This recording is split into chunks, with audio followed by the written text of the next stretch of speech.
Hi guys. I just thought about the fact that there's not going to be any like music in the background.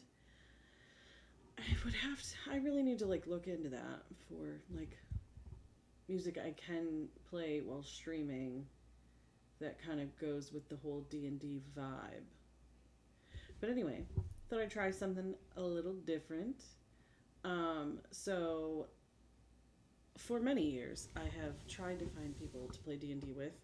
Um, and with limited success. Um, because I don't like people and I don't get out in the world and hang out in like places where people would do that because most of the people that are going to be there are going to be a lot younger than me. And well, I don't mind hanging out with people younger than me. I hang out with my kid all the time. She's great. Her friends, great. I do have friends that play D&D. They're all just very far away from me. And so I started looking into solo D&D as a way to kind of still get somewhat of the experience. And there's like super complicated ways you can play D&D solo where you do like random table rolls, and then like I have like an entire library of random encounter books that I use. And I use methods that are in like this one like solo play handbook that you can get on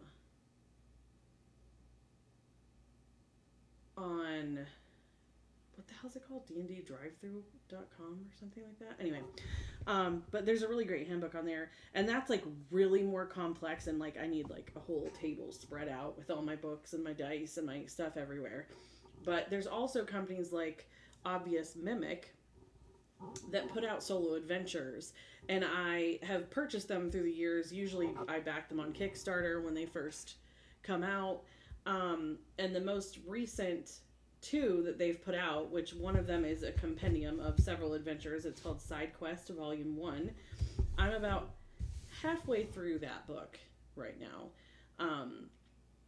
And it's just lots of little adventures, and it like explains to you how, you know, it is a little bit different. It's kind of like choose your own adventure with dice.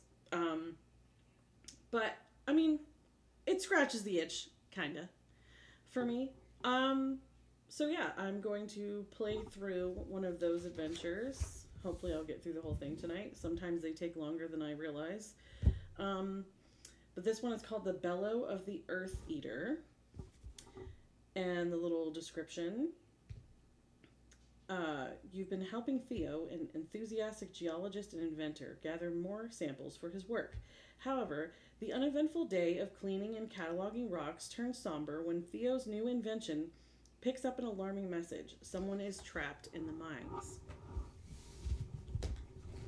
Now, I'm sure there's going to be people, like hardcore D&D folk, that are like, that's not real D&D, blah, blah, blah. I get it, guys. This is just something to do. So, let's have at it. See how it goes.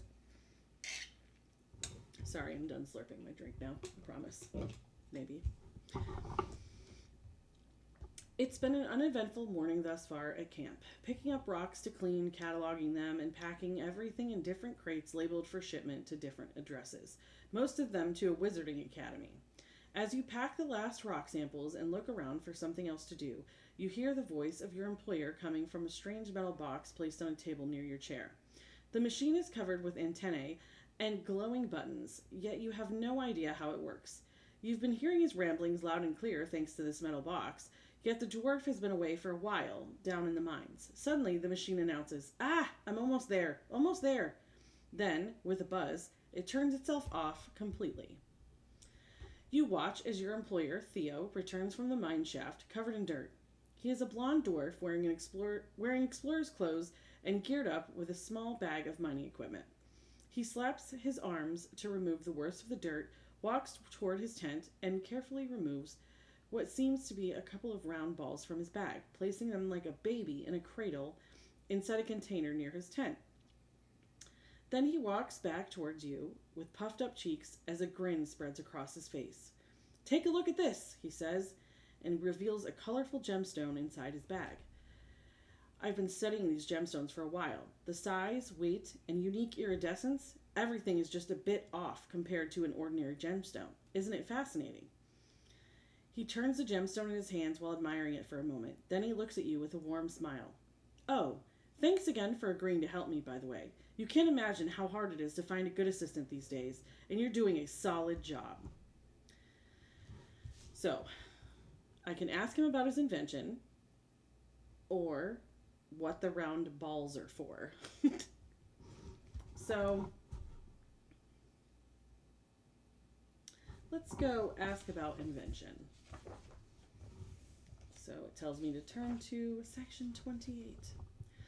You ask Theo about the talking metal box. He chuckles and gently strokes the machine, looking at it lovingly. It's more of a thinking box, my friend. It can reproduce thoughts. You could hear me thinking while I was in the mines, right? Excuse me. Well, I first designed this machine to simply capture and transmit sounds. He pauses and takes a gemstone out of his bag to show it to you. But when I tried using one of these beauties to power it, the machine became something else entirely. The gemstones are connected to each other. If the machine has one and I keep another in my pocket, you can hear my thoughts through the machine. Ha! It's simply brilliant. He punches the air with excitement. Nobody will need magic or pigeons to send messages anymore. My little hobby will revolutionize the way we communicate. Oh, I can feel it. You can ask him what the round balls are for or go back to work. Let's ask him what the balls are for, which seems like a weird question. You ask Theo about the container full of round things near his tent. They're spherical, each the size of an orange, and covered in fissures like an unstable cracked egg. A shimmering purple light escapes through the fissures. Well, they are magic explosive provided by the Wizarding Academy. A gift, they said. I will always take a pair with me when I enter abandoned places like the mines. You never know what kind of creatures may burrow down there, so it's best to have some firepower at hand for an emergency. I've only ever had to use them a couple of times in my career, and they are really powerful. But please don't touch them, okay? It takes some time to master how to use an explosive of that caliber, and I'd rather not see you blown to pieces by accident. Okay, time to go back to work.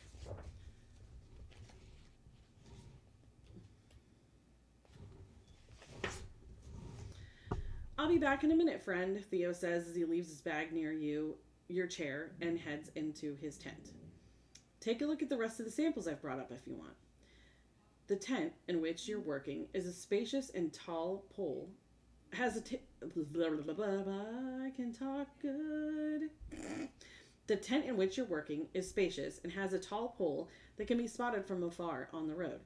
The dwarf likes to keep his expensive tools and magnifying lenses on the long table full of half-finished creations. It's hard to say if he spends more time studying rocks or inventing new machines. Your workstation is quite different from his, consisting of only a modest chair surrounded by crates. At least the tent provides you with some shade. Theo searches for a trowel and a carafe of water among the many bags left open all over the furniture inside his tent. He finds the carafe, pours some water over a cloth, and rubs his arms to clean the dirt away. Then he looks down to inspect his clothes and apparently concludes that a full change of outfit is necessary. He sighs and closes the tent's flaps to create some privacy.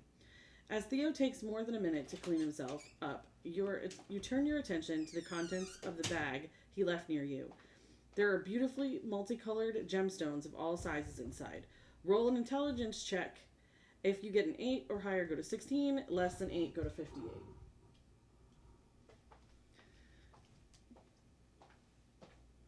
It's a nature check, actually, specifically. Oh, look at that. We made it. Go to 16.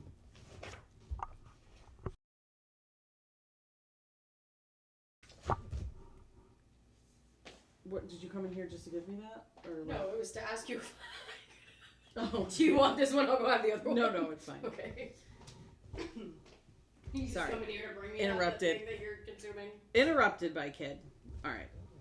So I passed the nature check. Upon closer inspection, you realize these gemstones are agates. They are worth some good coin in the right market and are highly coveted among practitioners of magic for their magical properties. However, these particular agates have a unique iridescence like you've never seen before. It's mesmerizing to look at them, and you lose yourself in their beauty until Theo returns, breaking your concentration, and he places a hand on your shoulder. Hey, I think I'm getting a little tired, to be honest. Perhaps we should stop for the day. Let me get your wages. You hear the buzz of the metal box turning itself on again, and you both look at the machine, surprised. Theo frowns and approaches it, trying to understand what made it turn itself on. But before you can touch it, the machine says, "Help me." Theo stops dead. "Someone please help me. This mine. It will be the end of me. I can't feel my body." The machine continues with a weak and distorted voice, but there is too much static to make out any more. Theo jerks away from the machine, pale as if he's seen a ghost. "What is this? I didn't see anyone in the mines. Unusual critters, perhaps, but not a single person." You stare at each other, and then the machine, as it continues to emit the unsettling call for help.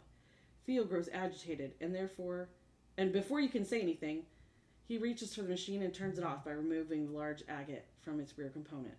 The metal box buzzes itself into silence once more, while Theo clutches the agate to his chest and stares back at you like a frightened animal.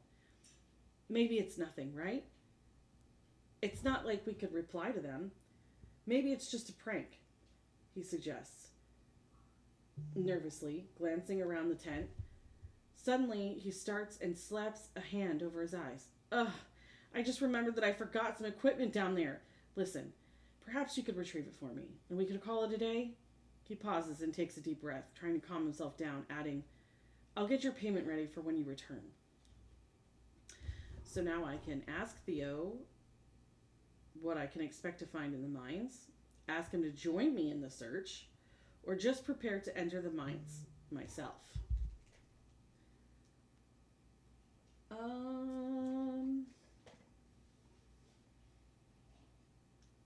It's pretty clear he doesn't want to go to, but I'm gonna kind of see if I can convince him to do so.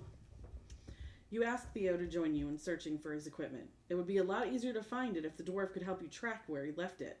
However, Theo doesn't seem pleased with your suggestion. He takes a lazy sip from his watercraft and replies, "I've had enough of the mines for today. I'm terribly tired, adventurer. And now that eerie message, listen. You've been sitting here comfortably cleaning rocks while I was down there digging and getting dirty. I think it's fair for us to switch up the heavy work just a little now." The dwarf finds a place to sit near you, hopping onto one of the sturdy crates, and makes himself comfortable there. He rests the agate on his lap, stretches his legs, and adds, "You can find my equipment on your own just fine." So now my choices are to ask him what I can expect in the mines, or just prepare to enter the mines. Well, now this man has pissed me off, so I'm just going to prepare to enter the mines. You inform your employer that you're ready to explore the mines. He nods and guides you to the mine shaft entrance, where the cage that drops into the mine swings gently in the faint breeze. "Try not to get lost down there. Those tunnels can be tricky," he says, as he watches you finish your preparations, handing you a piece of chalk to mark the walls as you go. You hop on the cage while Theo inspects it for safety. The cage seems sturdy, if a bit old, and Theo begins to operate the hoist, lowering you down into the shaft. "Good luck," he shouts. As the cage descends, you feel an unsettling bump every now and again that makes the entire cage wobble. It takes a few minutes for the creaky and unstable cage to finally land on the ground, and as it does, you step out into the silence of the underground space. The air is humid and warm. The ceiling supports, beams, and rail tracks winding through the tunnels suggest the mine was once a bustle of activity, but the place feels eerily abandoned now.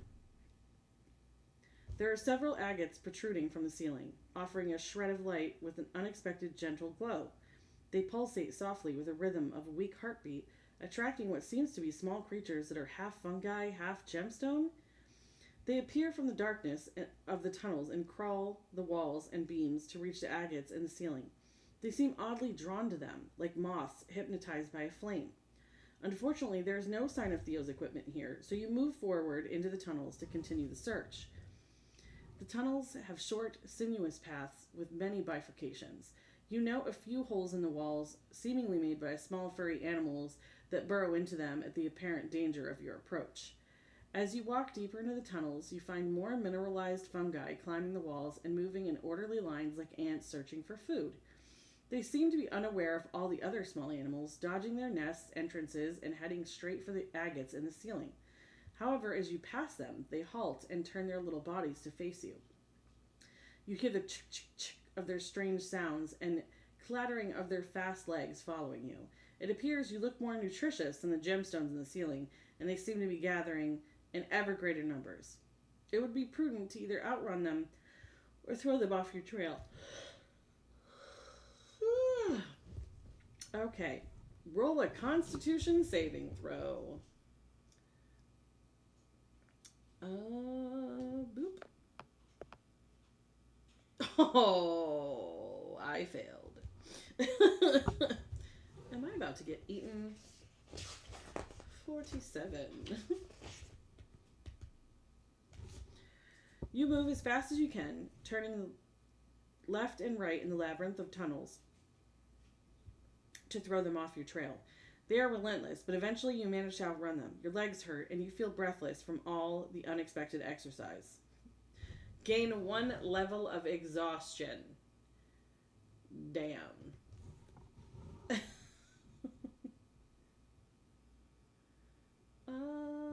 Boop. Yay. Alright. It would be best not to linger. Yeah, I guess the hell not. What did it say? Go to 39. Page turn noises. The path becomes narrower and less illuminated as there are fewer agates in the ceiling. However, you see a soft glow coming from a large copper-colored mass in the middle of the tunnel, not so far ahead. As you approach it, you realize the structure is a massive gemstone hive. Sleeping mineral fungus creatures rest inside the hive cells, apparently too comfortable to bother with your presence. They are smaller and less menacing than the ones you've encountered in the entrance. You could try to squeeze past the hive without disturbing the newborn fungus creatures. Roll a stealth check.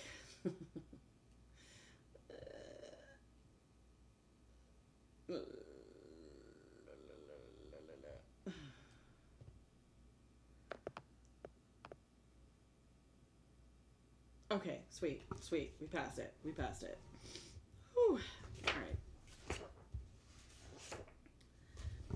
You squeeze past the massive agate without perturbing the resting creatures. They seem to hide their fungal features during their sleeping state. Had you not encountered them before, you would have mistaken them for ordinary gemstones. Go to 41. Okay. After several more twists and turns, you feel the quality of air around you slowly change. The corridors now feel damper, and you've noticed that more and more viscous tendrils are on the ground, apparently growing straight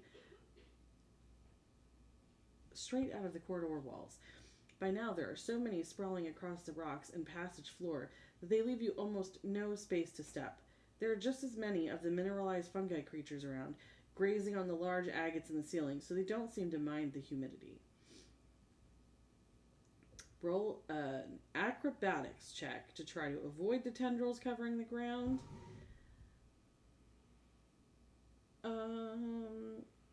I get to reduce the DC of this check to 8 because I do have night vision. Right? Because I'm an elf? Isn't that a thing? Am I dumb? Hold on. Features and traits.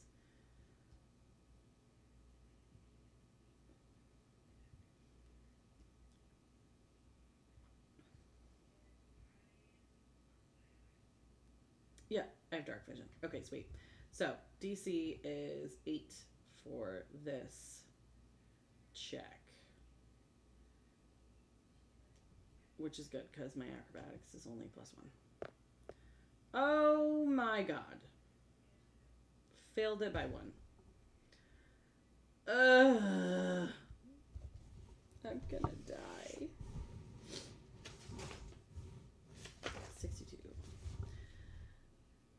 Oh, let me take that heroic inspiration off. Apologies, that was from last time. Last session. Okay. You try your best to avoid the tendrils spreading across the ground. However, you trip over a lower tendril camouflaged by a few loose rocks. It twangs at your touch. The sharp sound echoes through the tunnels, and as you recover your balance, a swarm of angry fungi rock creatures surrounds you, hissing and ready to attack. You enter combat. Go to 11.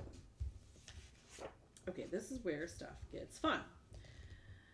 The tiny hardened creatures swarm at you with legs chittering against the cavern floors and walls. They stink of some sharp acid that seems to be dripping from their approximations of jaws. Alright, so this is a small aberration. Their AC is 13. They have 27 hit points. I guess that's for the entire swarm, is how we're doing it. They're vulnerable to radiant attacks, which I don't have any. They're resistant to slashing from non-magical attacks and immune to acid, necrotic, poisoned, and petrified statuses. Okay. So they have a ranged attack. I guess because I'm the one... Oh, let's roll initiative. What's theirs? They're +2, so let's roll a d20 for their initiative. Fuck my entire life. So they rolled a 21 initiative, and I rolled a 3. Cool. So they'll be going first. Cool. Cool me, wow. I need a... Where did my pencil go? Damn it. I'm so prepared. I'm so good at this. I'm good at D&D. Okay. So, they're going to roll to attack me. Super. They're not going to hit. Okay, cool. Yay. Love that for me. Alright, I'm going to roll to attack them with...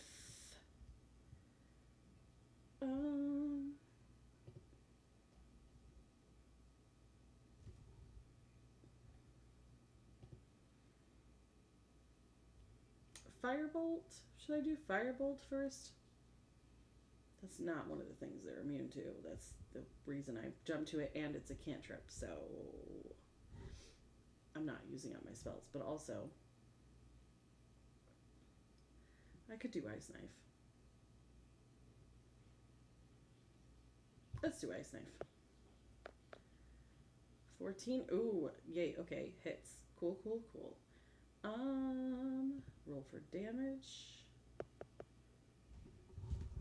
5. So they're down to 22 hit points. Alright, and now they're going to roll to attack me again. Damn, their attack rolls are shitty. I love this for me. Alright.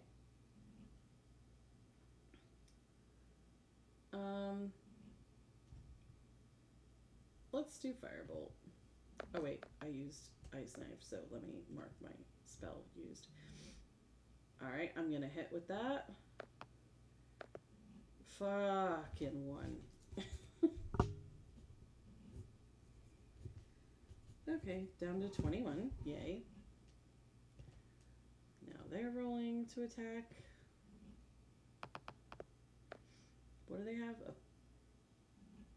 +4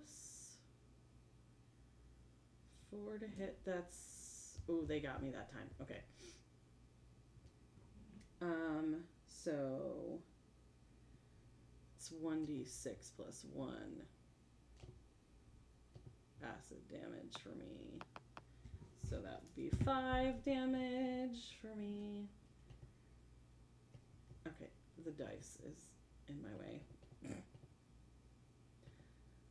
5 damage. Okay. Alright, my turn again. Oh.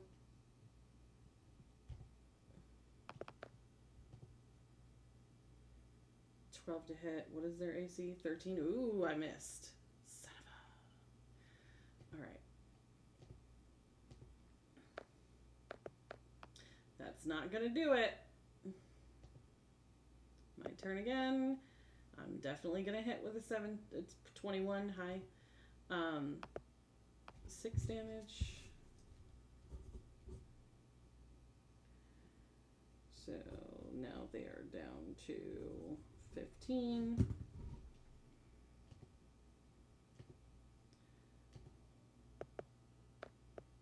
Damn. I love how bad their attack rolls are sucking, I'm not gonna lie. Firebolt. That's gonna hit. 4 more damage. Down to 11.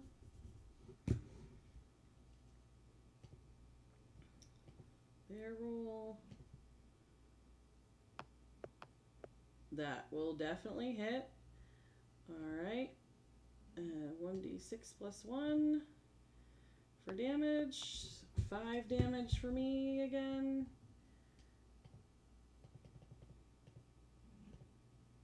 Alright. Nope. Oh. The scrolling is a little weird. The scroll within the scroll, you know? Okay, Firebolt again. Let's do it. That's gonna hit.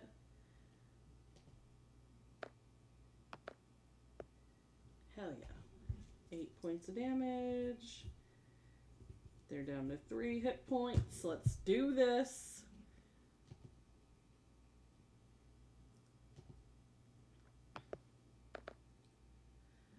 Ooh, they got me with their +4. Alright. 1d6 plus 1. 3 damage for me.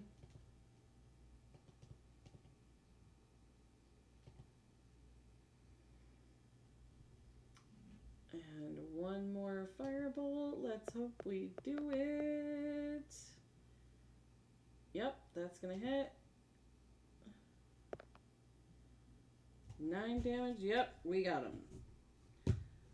I win. If you killed a mineralized fungi, go to 13. Okay. You fend off the swarm of strange creatures, and soon they begin to retreat. Too many of them lay shattered on the ground, and the rest scatter into the tunnels, disappearing into the darkness. You are safe for now. You notice a large agate lying on the ground near your feet. It must have fallen from the ceiling during the combat. Add large agate to your inventory. It's worth 25 GP. That's something I forgot to do. So, also in the beginning of this book, it tells you, like every couple, like if you want to go spend the money that you've earned, there's like a shop, basically, like a traveling peddler that you can go and buy things from. And I have not done that in a while. I've not re-upped on my supplies, and I don't think I have any freaking healing potions, and I did not do that before I started, so that's on me. But I need to remember to do that after I conclude this little quest. So add custom item.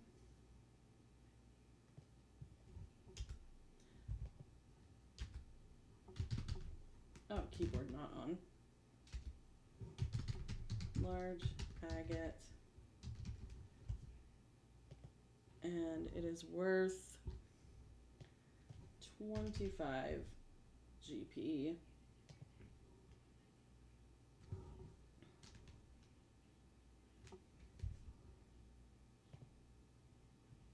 Put it in the old backpack. Okay, good to go.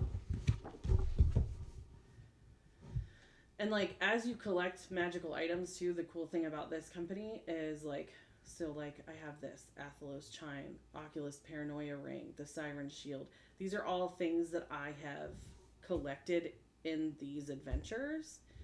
And some of them will have like, oh, if you have this thing from the previous adventure, you can use it here. So like they incorporate their own special items back into new adventures, which I thought was really cool. All right, go to 45.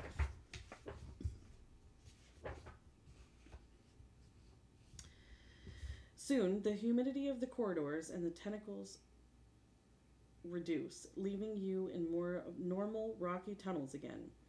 Looking up at the now unguarded agates protruding from the ceiling, their gentle glow feels comforting, and their strange iridescence is mesmerizing as when you first saw them at Theo's camp.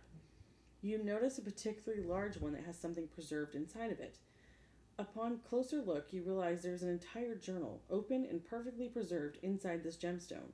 The agate doesn't seem very loose, but you could try to prize it. It says prize it from the ceiling. I'm sure that was supposed to say pry. That's the first error, by the way, I've found in any of these ever. Pry it from the ceiling while there are none of the crawling fungi nearby. Roll a sleight of hand check. If you get a 10 or higher, blah, blah, blah.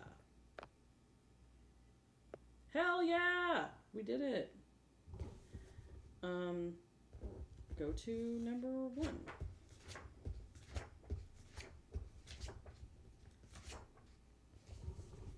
You carefully remove the large agate from the ceiling, reading the visible page from the mineralized journal inside. We discovered something marvelous about the gemstone's connections today. It's a hive mind. I wasn't sure at first, but it has to be the only explanation. These gemstones are connected to one another. Everything is connected. We've listened to their whispers for days, but now they've become too strange, too aggressive. It feels invasive. I have a bad feeling about this. It's impossible to read the rest, and it's too big to carry with you, so you place it on the floor and continue onward, still searching for Theo's equipment. Go to 40.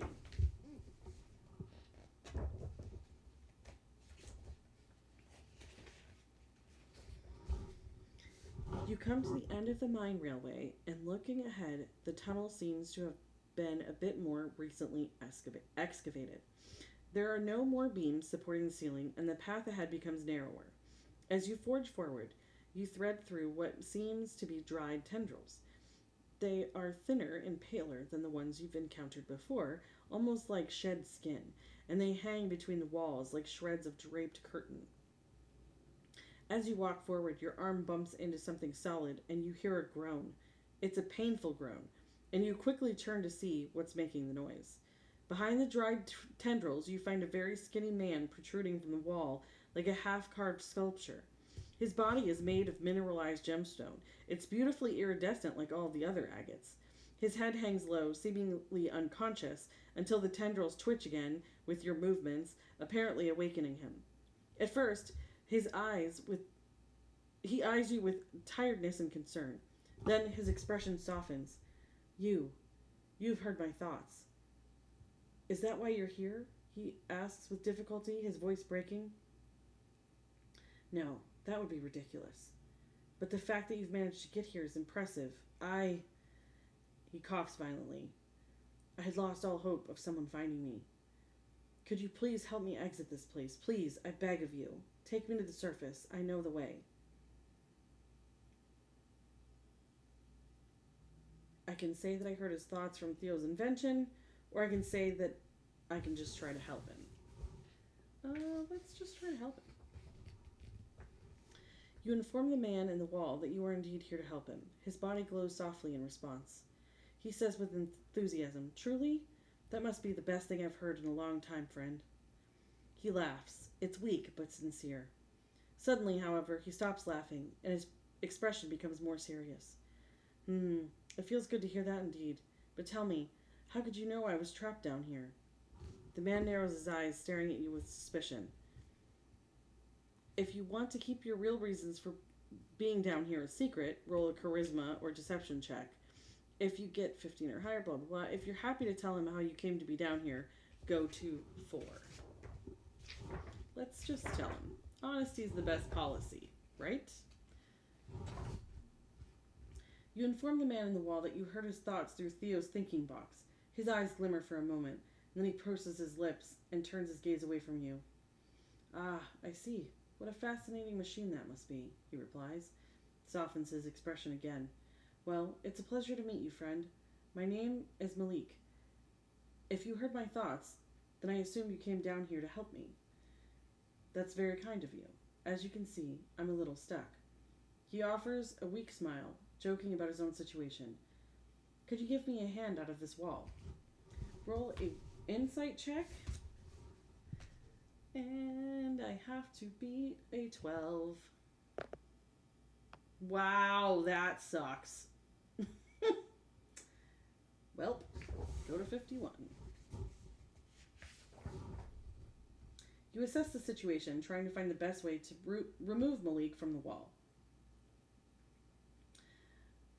He watches you examine him with a gentle yet tired expression.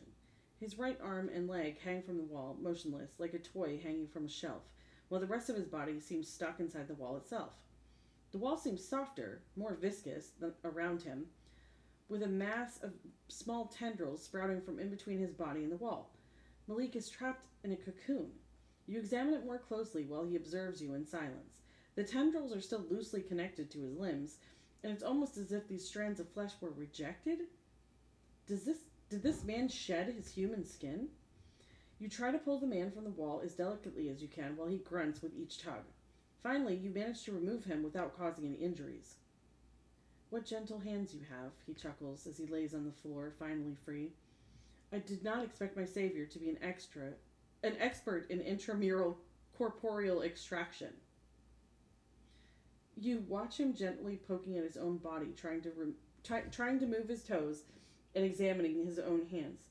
He seems mesmerized by the hues of blues and purples that give color to his form. Then he catches your glance and says, "It's strange to be free again. I have absolutely no idea how long I've been stuck inside that wall." He looks at the tendrils hanging around the tunnel and tears their connections from his arms and legs. All I could do here was talk to the walls. Do you know how they could hear my thoughts? Do you know they could hear my thoughts? Jeez, I'm good at reading. Yes, the walls. They glow when I do that. Here, let me show you. Malik puts a hand to his temple and closes his eyes, concentrating. You see the walls around you glowing, buried agates pulsing with his thoughts. And then you feel the large agate in your pocket becoming warmer and warmer. It's hot to the touch. Too hot.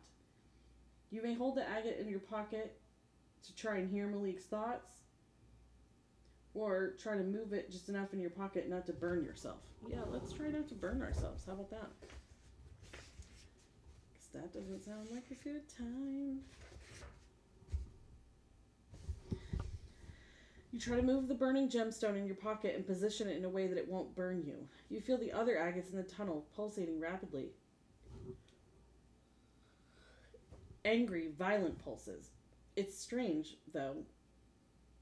It's a strange thought, but you conclude that the minds themselves seem agitated, and then it stops. Fast. Satisfied. The agate in your pocket begins to cool down. The tunnel returns to its previous dim light, and Malik looks at you curiously. Did I scare you, friend? Forgive me. Talking, no. Exchanging thoughts with them feels quite natural to me now. But wasn't it beautiful? The gemstone's glow is so comforting. Okay. Suddenly, you hear a thunderous noise coming from the direction that you had come from. The sound is muffled by layers and layers of earth, but the subsequent tremor quickly finds you. It is so violent that the shaking drops you to the floor. Dirt falls from the ceiling, as well as a few rocks. You dodge them before they can hit you, and Malik cowers in a corner, protecting his head with his hands. For a moment, the tremor makes you believe you'll be buried alive. However, the ceiling remains steady. When the tremor subsides, Malik helps you stand up and cautiously walks a few steps back up in the passage. You can see the path completely blocked by dirt, large rocks, and confused fungi gemstone creatures caught in the cave-in. The path back to the mine's entrance shaft is completely blocked. Malik looks at the fungi creatures with pity, watching them slowly recover and begin to munch their way through the earth, blocking the way. It will take them days to eat so much earth, he said. Then he looks at you as if you've accused him of something. Only a large amount of explosives could do such damage. I believe we'll have to find another way out now. Good thing the wall told me where there is another exit. He attempts to grin, but he's still visibly weak. You may ask Malik what he was doing in the mines in the first place, or hurry to the other exit.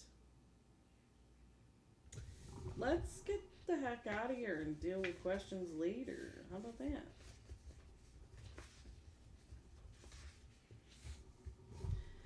As you continue to walk down the tunnels, the angry creatures hiss at you from the comfort of their shadowy nests in the walls.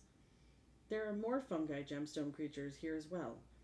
This time, they have different shapes and colors. Some are tall and thin, while others are short and round.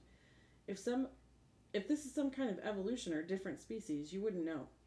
Regardless, they don't seem happy with your presence, and Malik seems equally uncomfortable with theirs.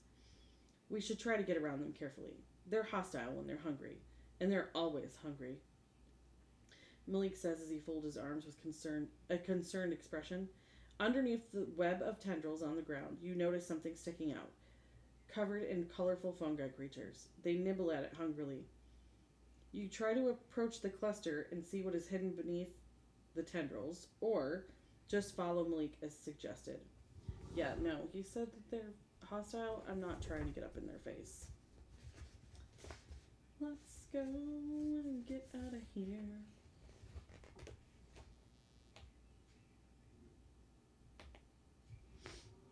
You continue to walk the labyrinth of tunnels, following Malik as he leads the way. For someone who's been stuck in a wall for who knows how long, Malik doesn't seem at all worried or even doubt where he should be going. He turns left and right at the tunnels without saying a word. He stops abruptly, causing you to bump into his back. He groans in pain and falls to his knees. Not from your bumping. Something else is hurting him, despite the man having no apparent injuries. Still, he shudders and braces himself with the pain. Friend, please help me. I feel so hungry and weak. So hungry. It seems he is growing weak after being separated from the wall. He lifts a trembling arm, pointing to a dense patch of agates at the tunnel, and he says, I have a feeling I need to eat that. To offer him an agate from your inventory, if you have any, go to 18. Ask if you can still trust what the wall has told him. Try to use a healing item or healing spell on him. Yeah, I don't have any of those because I'm a genius. Or approach the agates at the end of the tunnel.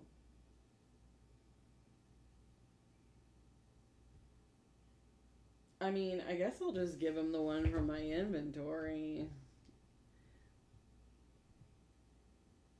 Where did it go? Okay, delete. I gave it to him. He can eat it.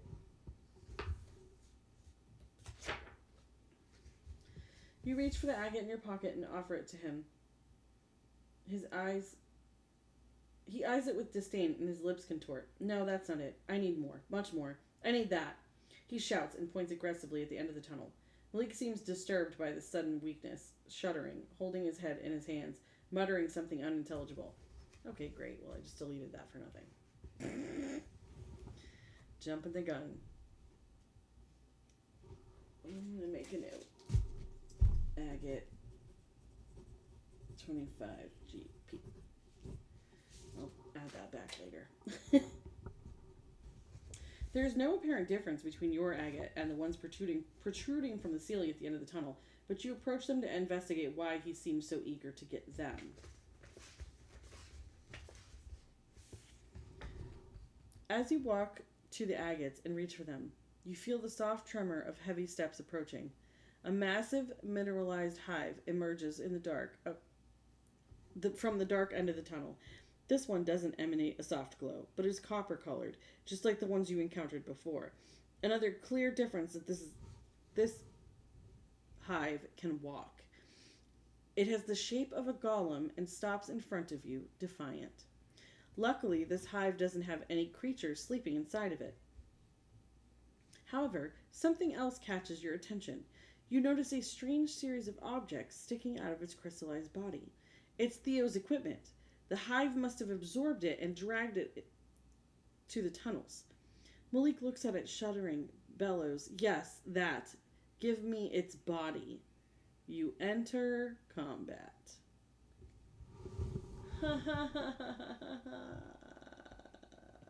21 out of 34 hit points remaining for me.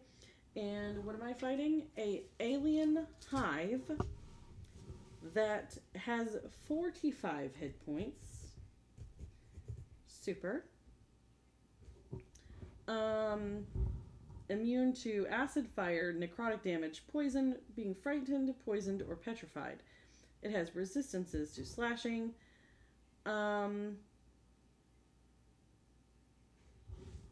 cool. It has a battering ram trait and an acid wave, a ranged attack. Well, this might be the end. Let's roll initiative. He gets a -1 to initiative. Maybe that might save me. So he rolled a 4. And I rolled a 14. Sweet. I get to go first. Thank you, Lord.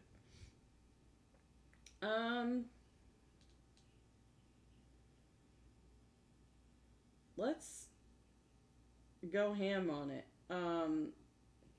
What's this thing's constitution? Oof.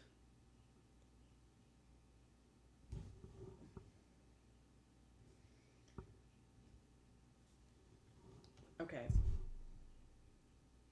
Let's try to come out the gate strong with a thunder wave attack. It has to do a con save of 13. It's got +2. Sweet. Hell yeah, brother. Okay. So let's roll for damage. Please. Are you absolutely kidding me? That is crap. 40 hit points remaining. Super cool, neat, wow. At the end of his turn,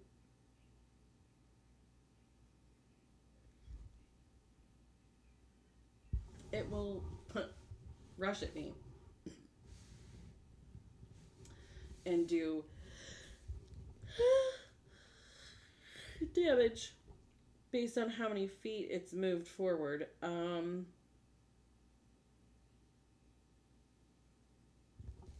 Alright, well, I went first. Now it's turn to attack.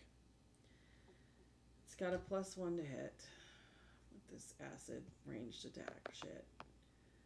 Oh, thank you, Jesus. Okay. And now it's gonna battering ram me, and I don't know how far it said it was from me. I don't know. Let's say it's 15 feet away, just cause. Because I did Thunderwave on it, and that's a 15-foot, and you know that makes sense in the cave environment. We'll just call it 15.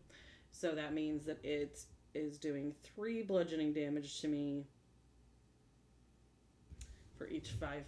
Like it does 1 damage per 5 feet, so 15 feet, 3. All right, got it. You know where my math came from.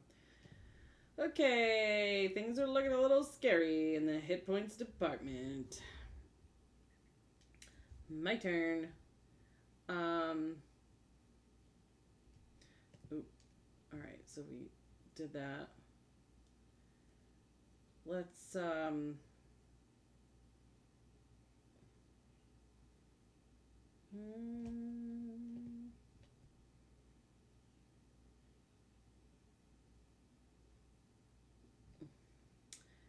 yeah, piercing damage isn't going to do it with this guy. Oh, actually, it only has resistance to slashing, not piercing.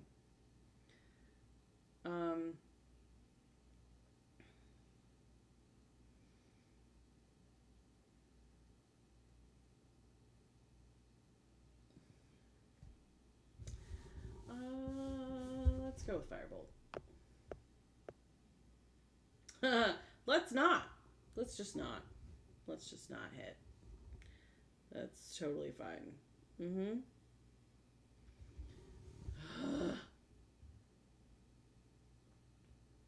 Alright, it's turn again. Hell yeah, brother. Missed me again, bitch. So now it's brushed me once, so it's like it can't be more than 5 feet away from me. So I'll take 1 more bludgeoning damage, I guess. Because it just says that at the end of its turn, that's what it does.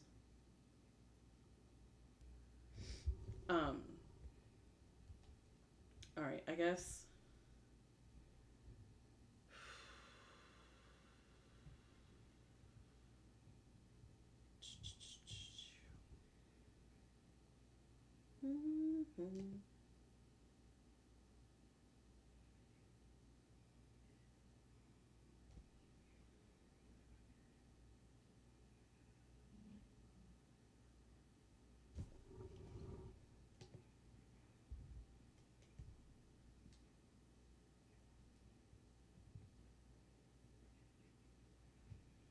Let's firebolt.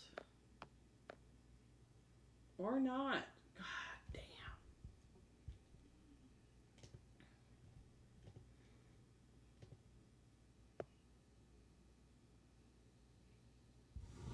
What does it have? A +1 to hit? Shit, it got me on that one. Alright, damage.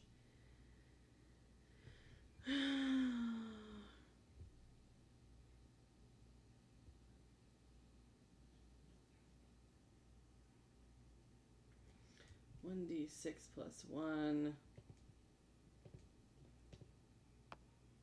Of course. Guys, this might be it for me. And then I have to also roll a con save.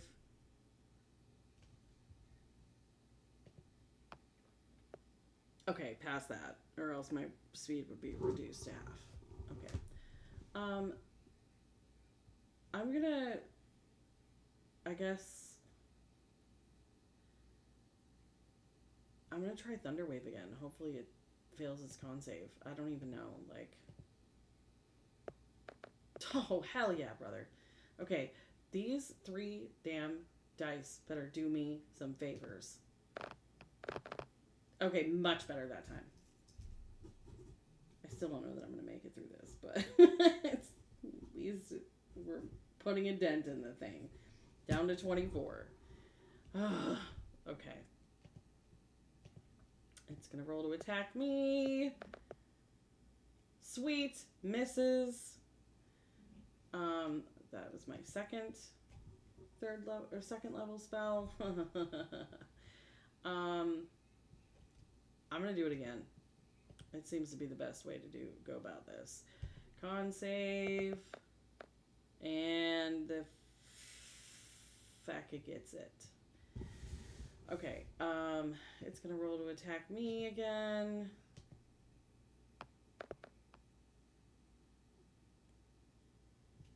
Doesn't hit.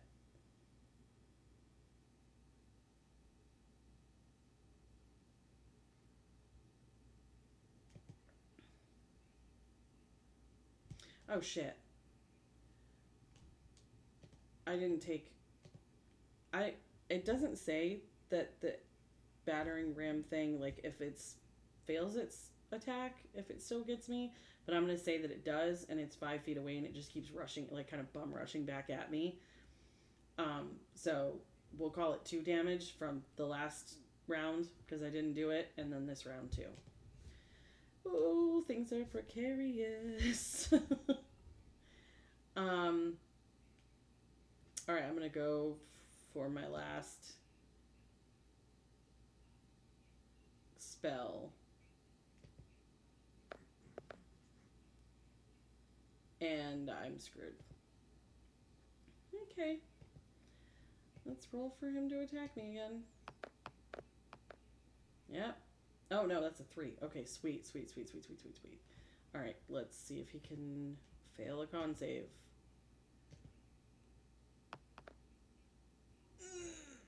Damn it. Alright. He misses me again.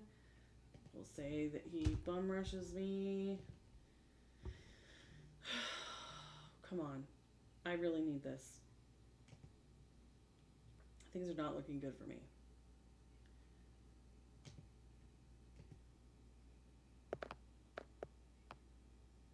Son of a bitch. Okay, roll to attack me. Yep, that's gonna hit. I'm so dead.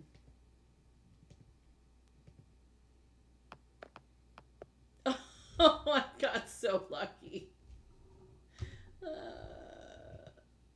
And then my 1 bludgeoning damage or whatever from it bum rushing me. Oh my god. This is insane. Like, literally, this is insane. I guess we're gonna stop doing that. And go for Firebolt. That hits him. Cool. Gotta wait for my dice to go away so I can roll damage. A fucking 2. Well, he's down to 22 hit points, guys.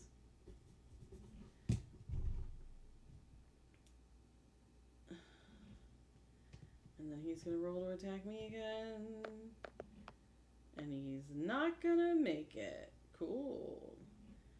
Alright. Let's... one more time. Con save. Hell yeah, he failed it. Sweet. Come on, Thunder Wave. 14. Sweet, sweet, sweet, sweet, sweet, sweet, sweet. Okay. 8 hit points left, guys. Oh my god. He's got 8. I've got 6. What the shit is happening? Okay, that was my turn. So now he rolls to attack me. Oh, he's gonna hit. Shit. Oh, damn. Bruh. I'm done. I'm done. I'm cooked. Literally cooked. Okay. I've got 1 chance to not die.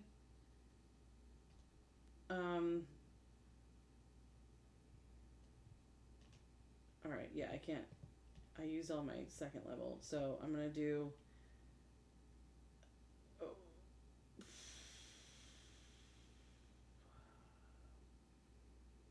This is rough. Like, because if he passes this con save, I'm effed. I'm totally done. Let's try it.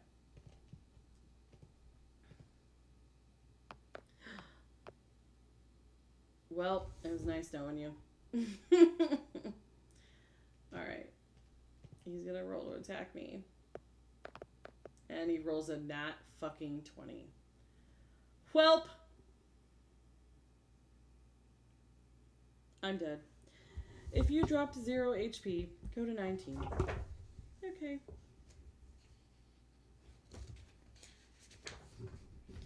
The hive smashes you against a wall and presses your body into the uneven rocks with tremendous force. Malik crawls towards the creature and tries to hold its limbs, but he's too weak to be of any help. Please stop! Don't hurt my rescuer, he begs the creature, but it pays no attention to him. You watch the hive glow to an impossible brightness as you feel its energy pulverizing your skin. It burns and aches, and with a final blow, the hive ends your suffering. You died.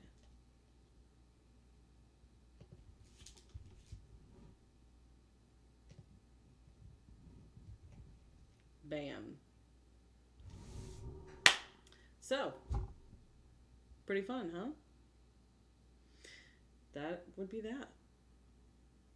So, I'm going to end this one here, and I'll be back in a little bit playing some other video game. Who knows? See you in a few. Thanks for hanging out.